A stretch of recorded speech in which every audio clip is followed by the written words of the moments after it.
Hello বন্ধুরা, তোমরা সবাই কেমন আছো? আশা করি সবাই ভালো আছো। তো অনেক তাড়াহুড়োর মধ্যে অনেক দিন ধরে প্ল্যান ছিল, দিয়ে আমার বাবার শরীরটা অসুস্থ হয়ে যাওয়ায় আমাদের টিকিট করেছিলাম অযোধ্যা আসার জন্য, দিয়ে ক্যান্সেল করেছিলাম। দিয়ে অবশেষে বাবার শরীরটা একটু সুস্থ হয়, বাবাকে হসপিটাল থেকে বাড়ি এনে খুবই তাড়াহুড়ো 1 ঘন্টার মধ্যে তৎকাল টিকিট কেটে আমরা বেরিয়ে পড়েছি অযোধ্যার পথে।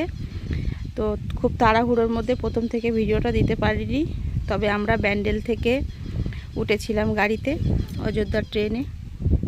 তো অযোধ্যা থেকে ট্রেন থেকে নেমে অযোধ্যা মানে বস্তি বলে একটা স্টেশন আছে, সেখানে এসে নেমেছি। নেমে এখন আমার বড় ননদের বাড়ি থেকে বড় ননদের ছেলে গাড়ি নিয়ে এসছে বাড়ি থেকে। তো আমরা গাড়ি করে সবাই যাচ্ছি অযোধ্যার দিকে।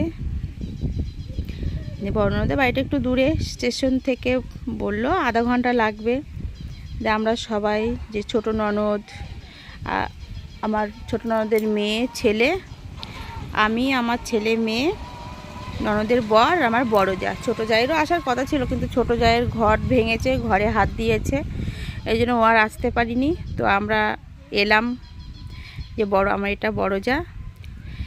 এসে এই যে আমরা এখন পৌঁছে গেছি বড় ননদের বাড়ি। এদিকে আমার ছেলের আবার আজকে বার্থডে।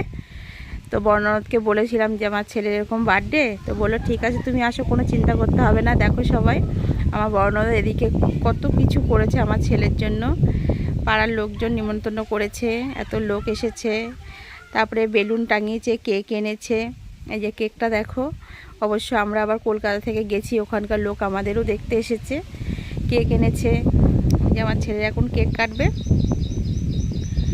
তো ছেলেকে তো সবাই বলছে দাঁড়া দাঁড়া, আমাদের কথা ওরা কেউ বুঝতেই পারে না, আমরা অবশ্য একটু বুঝি, কিন্তু ওরা বোঝে না।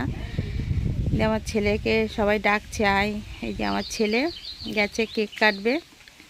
এদিকে ওর দাদা গিয়েছিল ওই জন্য একটা জামা প্যান্ট আনতে, দিয়ে ও দাদা জামা প্যান্টটা পায়নি, আর এই মোটুকটা দাদা এনেছে। মোটুকটা আমার ছেলে তো কিছুতেই পরতে চাইছে না, বলছে না আমি পরবো না, আমি পরবো না।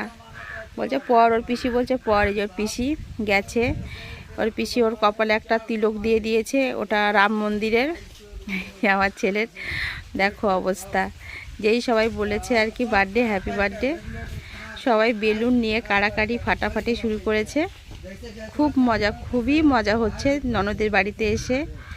আমার ছেলের এখনও কেকই কাটিনি, তার আগে দেখো বেলুন নিয়ে সব কিছু করে এখন এই যে সবাই দাঁড়িয়ে আছে। আমার ছেলে দেখো কেক কাটতে গেছে, আমার কেক কেটেছে,